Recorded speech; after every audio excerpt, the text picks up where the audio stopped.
कृष्ण बांदेकर यावेळेस strike end वरती आपल्याला खेळताना पाहायला मिळणार आहे. गोलंदाज तयार.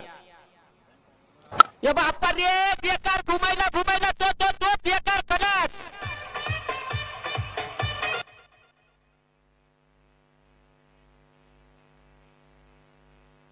निर्धाव चेंडू.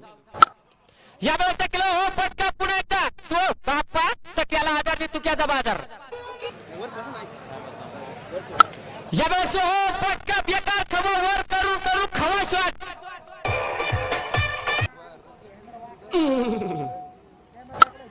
यावेळेस